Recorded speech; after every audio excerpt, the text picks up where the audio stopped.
Live. All right, welcome everyone. We're doing this from the MindPod channel, so there's going to be a lot more people. If you have questions, hold on, I got to pull myself up. If you have questions, put them there in the chat. People who know who I am, then you already know what this is. We're just going to go over, I guess we're at the end of March. We're in Aries season. Spring has started, even though it's still kind of cold if you're in the northern hemisphere. Is that a thing? The northern hemisphere? Yeah. The northeast? The northern hemisphere. It's just becoming spring. So we're settling in. We're also in the middle. Oh shit, my computer's gonna die. Hold on, I'll be right back. 1 second. We're in the middle of a pandemic, I was gonna say. So that's fine. Let's put this in. Don't want this to die. That would be a disconcerting message to send. We're gonna pull some cards. Nice.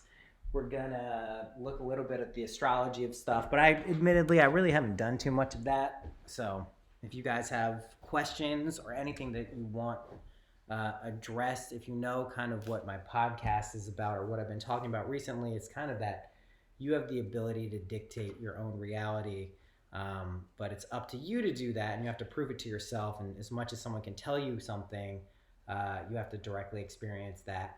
So luckily we have lots of ways to do that, techniques and stuff, but really it is based on our emotions and our feelings.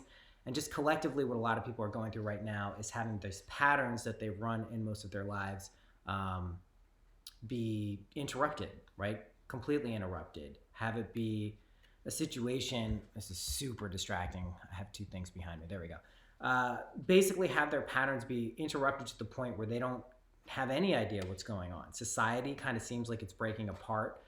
This isn't just in one country, which is what we're kind of used to. Let's say there's a war or some shit going on between two countries.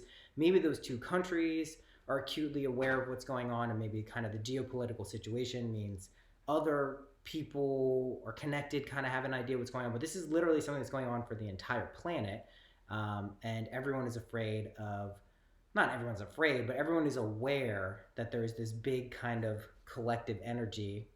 I don't want to say predominantly related to fear, but for a lot of people, it's related to fear. So people are kind of getting this opportunity to engage with whatever level of reality they want to focus on.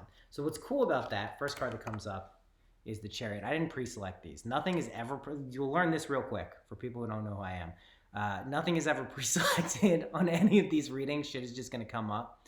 The first card is the Chariot here, though. This is the card of balance, right? This is finding that equanimity, that evenness, that middle way, if you want to use it through the Buddhist lens, of balancing your shit amidst whatever the fuck is going on. That means if there's something abundantly positive, like a great, wonderful thing in your life, you ride that wave. You appreciate it to its maximum, but you recognize that your emotions and your even keeledness and your ability to perceive what's going on, your awareness of it allows you to maintain that stability. Also, on the converse, if shit's going crazy, if you find yourself in the middle of the charnel grounds, that's like the cemetery grounds, right? The world of suffering, fear, despair, anguish, pain, all of this shit, you also learn how to fucking ride that wave. And I see the questions coming in now. Also, there's usually a 2-minute delay. So if you put in your questions in the chat, I'll see them usually 2 minutes after you hear something I'm saying, and I'll address those so you can get those in.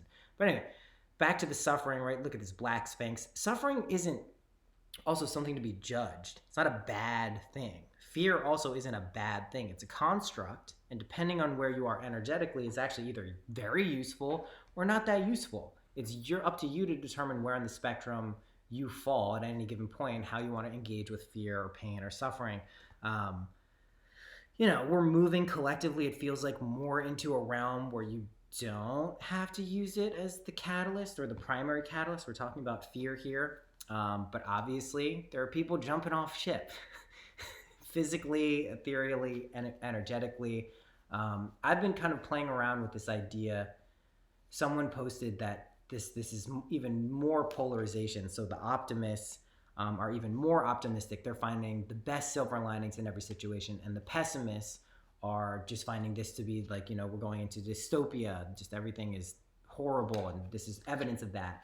And then someone who's cynical is always going to find something. I believe on some level that's true, but I also believe that the spectrum of where fear, kind of pain and suffering, like it's just kind of being notched up a little bit, not notched up like you're going to feel more of it, but like moved more in the direction where you get to engage with it more consciously. So it doesn't feel like shit is being done to you so much as you can recognize the connection. There's the Lover's card. That's nice. Haven't seen that in a while. Recognizing that this is a process that you're engaging in and you actually can pull those levers. Doesn't mean you won't experience suffering, but it means you'll have a better awareness of it and you can figure out how much you want it to be a useful tool in your life. Okay, the Lover's card is great, right? This is definitely where we're at. We're in the middle. We're in this kind of ascension. Think of this curve. Everyone's talking about this flatten the curve. Look at this curve here. We have the pyramid here, this ascension curve. And this isn't like you reach this point and then things get worse. It's just like this is the process. Everything is a wave, right? Everything kind of crests and then goes down. Just like thoughts, just like emotions. And this is what our physical reality is as well. But this is also the card of cosmic love, right? This is the unity between these three creative principles. We see the triangles formed all over between the masculine and the feminine, and then the cosmic.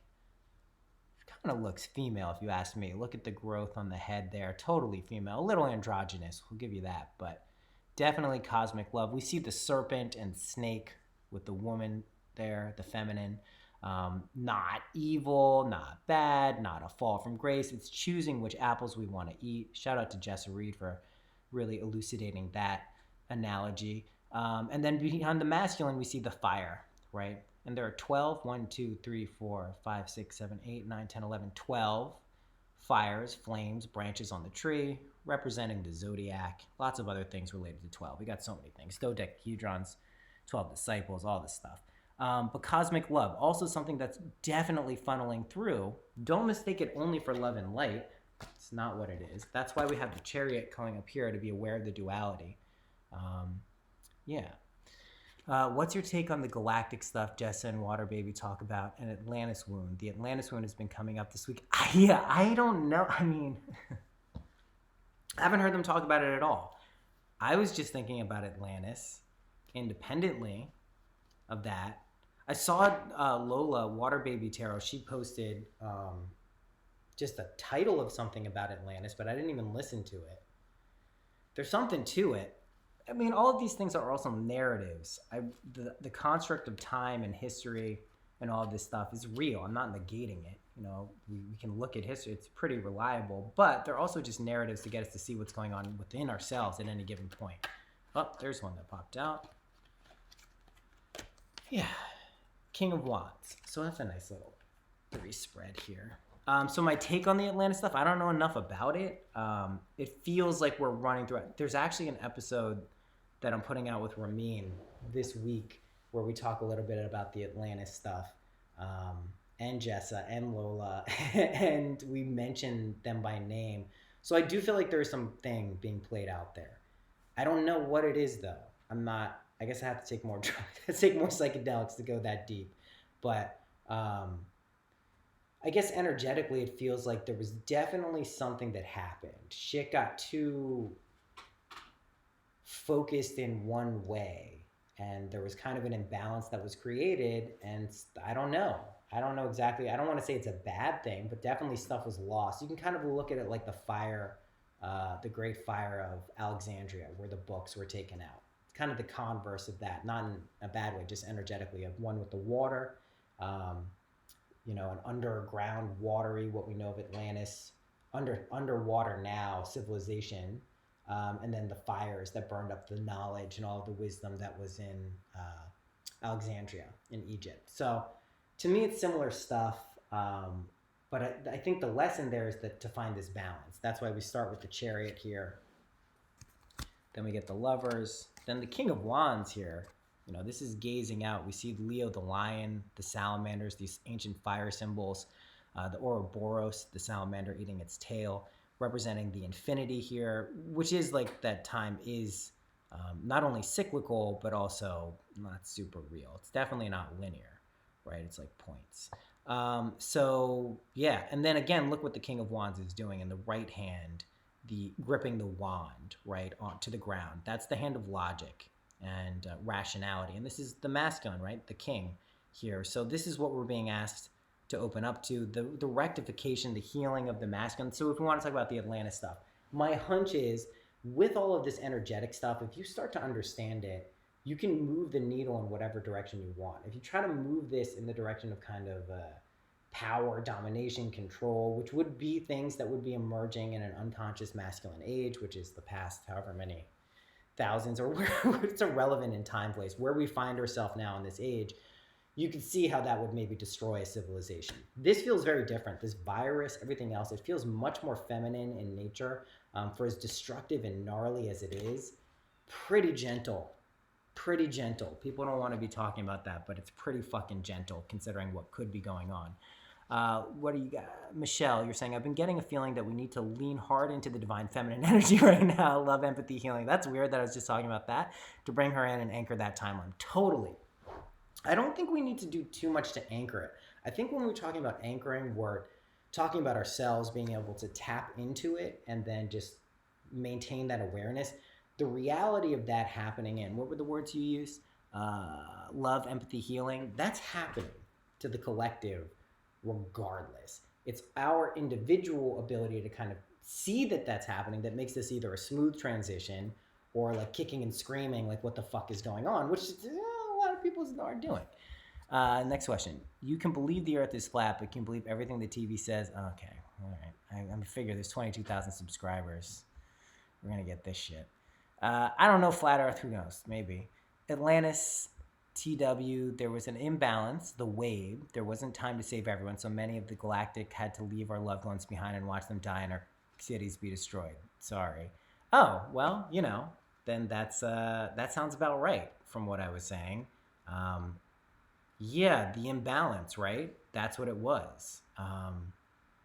Yeah, that sounds kind of right to me. Watch them die. I guess, the only part I jump off on this narrative a little bit is that this really just asks you to confront what you believe mortality is, right? Physical death is certainly something. It's a change, it's a transformation, it's whatever you really want to make it. But if you look at it as like a definite finality, it takes on a kind of emotional connotation that I think can be overwhelming for people. There's a depth to it that I think is valuable. You shouldn't negate that, of course.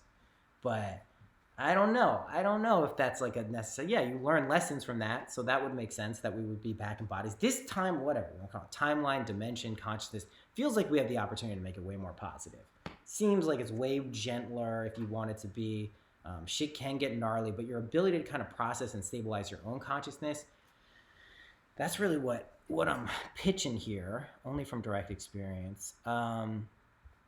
Dude, yes, I've wanted to ask you about Jess's timeline stuff and waking up to 3D, but every question I have, I feel like I already know what you're going to say. We already have the answer to. Yeah, that is kind of my thing. That said, I will say this. The beauty of being alive, if you really had the answer to everything in time, in space, you wouldn't be here. You would die. You'd get taken out by the corona. Don't worry, no one's getting taken out by the corona here. But the beauty of this is we use this world, both the physical aspects of it and the energetic aspects between people, which are us, to kind of uncover more layers or a more accurate, I don't want to say layers, a more accurate representation of what's going on. Think of it kind of like the Michelangelo thing where he has, what he said he did, he had this big slab of granite, and rather than trying to like make the thing, he would just reveal what was already inherent in that slab. That was his job, just to like remove what was there. So that's kind of what we're doing, and we use each other to kind of get better at that. So the narratives and the timeline and the jumping and the stabilization, I think that stuff is amazing. But if it owns you, if the narrative starts to own you, no, then just re-examine your relationship with it. But I do like this Atlantis stuff. It also feels accurate, but recognize these are all akin to spells or consciousness, like that we're wrapping around things. And then you can kind of track it back and just decide where and when you want to engage with it. Checking questions on Patreon comments. Oh, let me do that shit. Hold on. Whoops. Patrons, hold on. You guys take priority.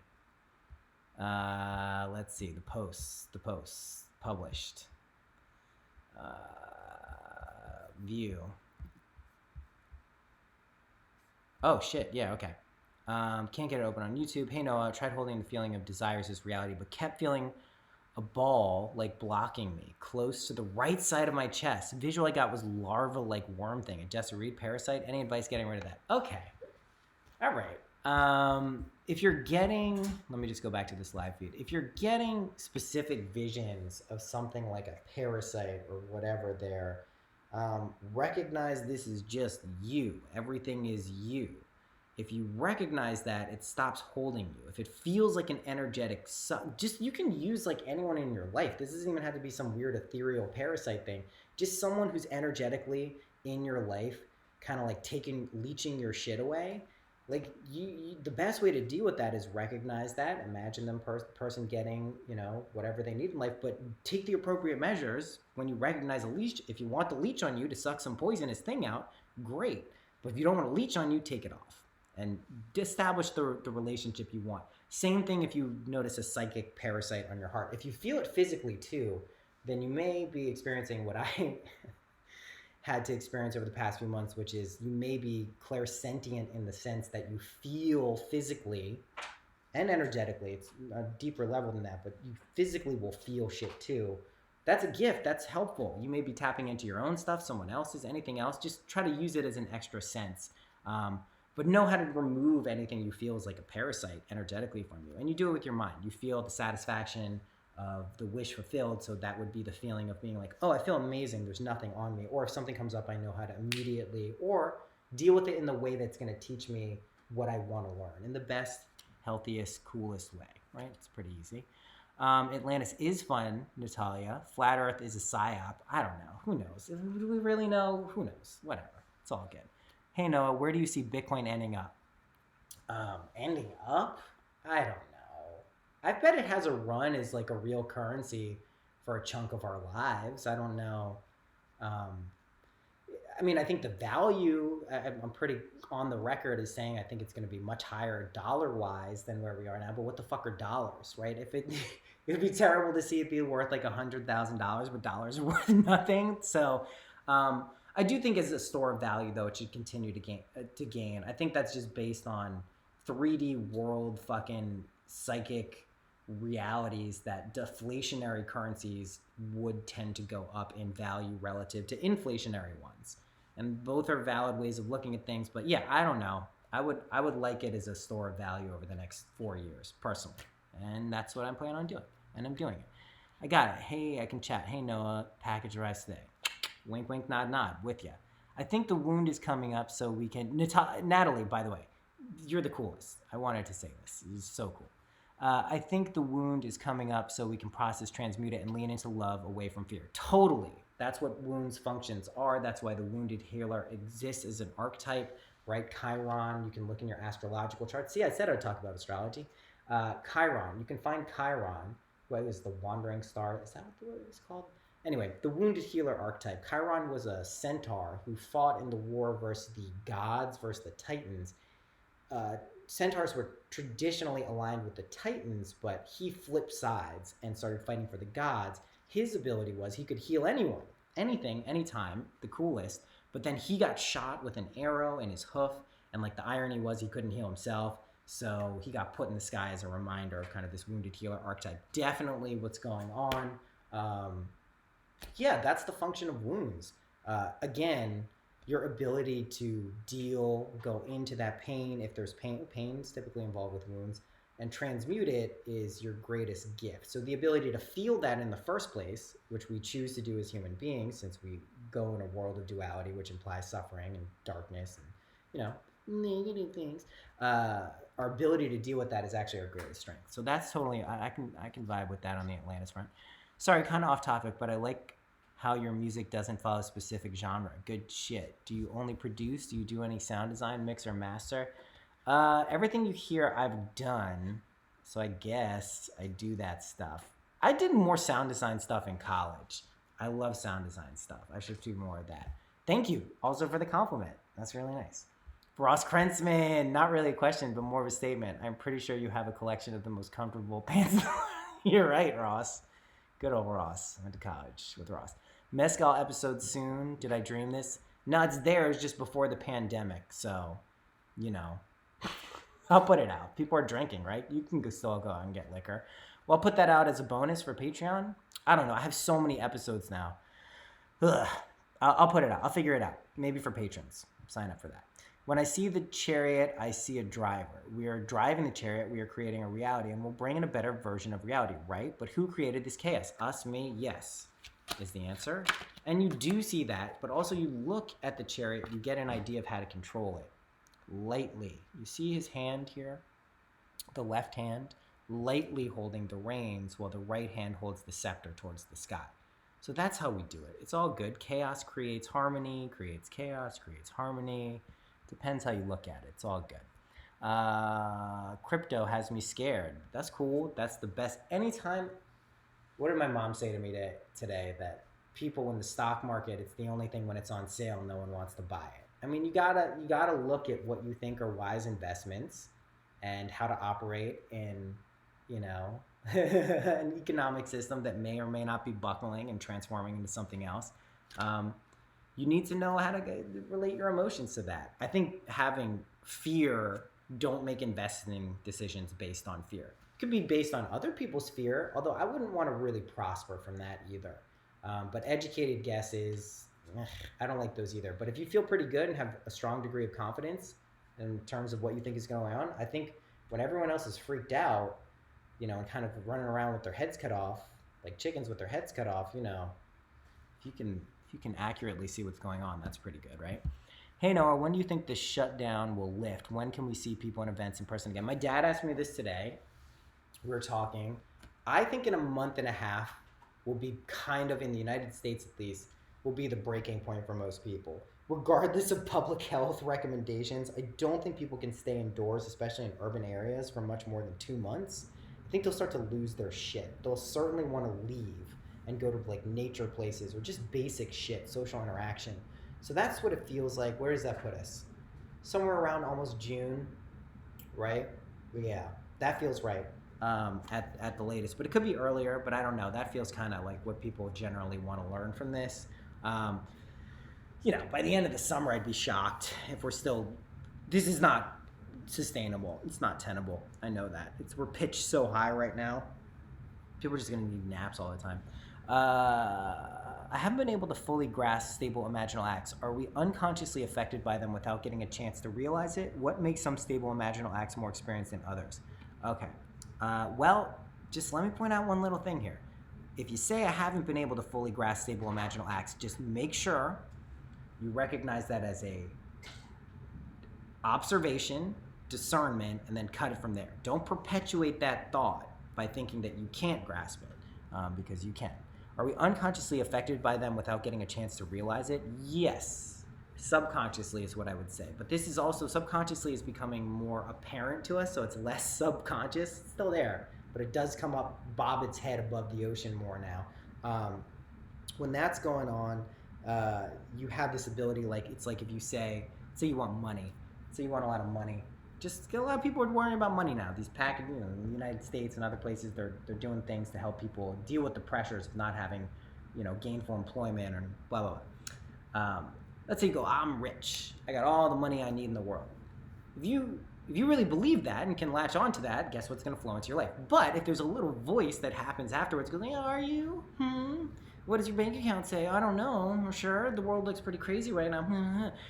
That's your subconscious. That's a more accurate, deeper layer of where you're kind of running these patterns from. If you can catch that and be like, oh, I see you, and develop strategies for talking with yourself on that level, you can kind of untangle these knots. However, the power of the imaginal acts, or the ability of living from the end as it pertains to future events, is if you can just imagine the feeling of satisfaction related to the thing you want or would like to experience or assume yourself to be, that's all it takes. You just have to accept that. And that's like just shooting goals at the goalie. The imaginal acts is like you shoot a goal at different ones, not the same one always over and over, but different ones. Eventually, some of these are going to get by the goalie, and they're going to be so improbable and inexplicable that you're just going to have to be like, I guess something else is going on here. And then eventually you learn through direct experience how you use this stuff. So yeah, it is subconscious, but you get enough opportunities to engage with it. Coolest person I know thinks I'm cool. Natalie, you don't even know how cool you are. It's like endless karmic gifts, boons. I set a goal for myself in this quarantine to build my capacity as a mindfulness educator for teens. Even with all this free time now, I find my mind so scattered and my productivity is down. Hell, don't worry about productivity right now. I can tell you that the time for productivity will certainly come. Don't be lazy with yourself. Like, don't be too lax, but definitely a time to consume, whether that's reading, watching. This changes for people. Also, I want to be clear about that. Not everyone flows into this always doing the same thing, but if you find yourself, I'm just saying for you, and the way you wrote that, what is it? Yeah, you have this goal for yourself to be a mindfulness educator. Allow it to happen. Maybe this is the time where you learn more about education.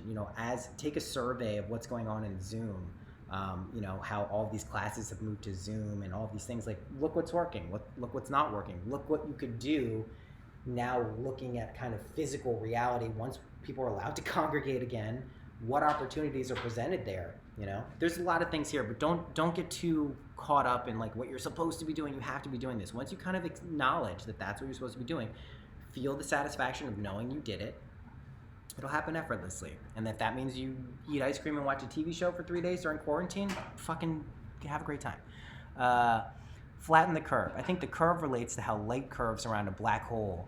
The black hole is where we reimagine and rebirth the Earth. Yeah, this flatten the curve thing, these whole curves, these ability to people to see these waves now. I think it's just kind of like an elegant symbol of what is going on with consciousness. So yeah, black holes. I don't know too much about space and astrophysics to know how that stuff works, but I know when things get closer to a black hole, they kind of get sucked into it and time and space begin to like get weirder and weird. That feels accurate, right? If there's ever a black hole in physical reality, we would theoretically be at some point in some reality being drawn towards that, which would make it an inevitability. So I don't know, shit's weird. Science stuff. Over my head. Went for a run today, me too, and every person that was exercising was a woman. Oh, weird, same. That's fucking weird. Went for a run today, every person that was exercising was a woman. Have you seen patterns like this? A lot of the guys in my life are the ones having the hardest time finding space for themselves. Yeah, I don't know, yes, that sounds right. That sounds right. And the men I know who are doing the best are in relationships with women, like strong women, for sure. Yeah, it's just another example of the divine feminine kind of. Yeah, everyone I saw out today was a woman. There was an old guy, he wasn't jogging, he was outside of his house talking to a woman who was jogging. Did I see anyone else exercising? Yeah, that's interesting. I didn't notice that, but now I did. Okay, we'll pull one oracle card and then we'll wrap this up. We got through enough. That was a half hour on the dot. Nailed it. The creator. This is the time. Oh, look at these wands. Actually, you know what? Let me go get the shit that looks exactly like this.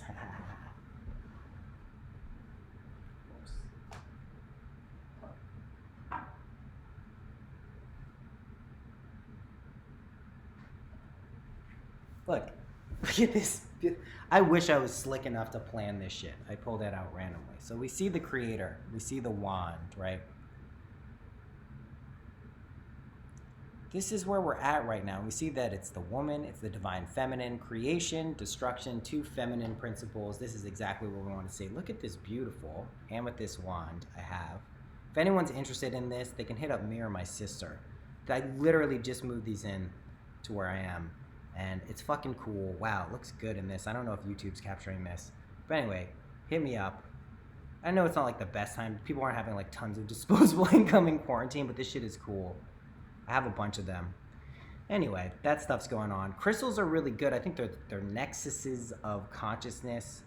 The episode I did with Tess, she talks about it. I should go re-listen to that.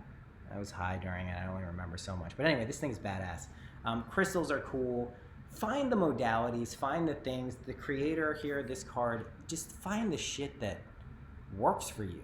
You'll find the thing that feels satisfying. You'll find the thing that feels like it's what you're meant to be doing. That can be multiple things too.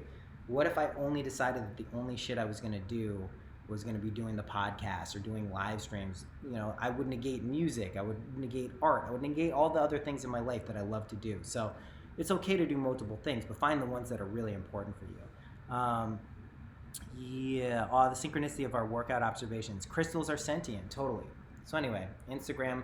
What's my sister? Third Eye Tones on Instagram if you want. Also, I'll feature these more often when I do these live things. Um, but this is a amethyst wand, and it's fucking cool. All right, that's it. I will see you guys in the future. Bye bye.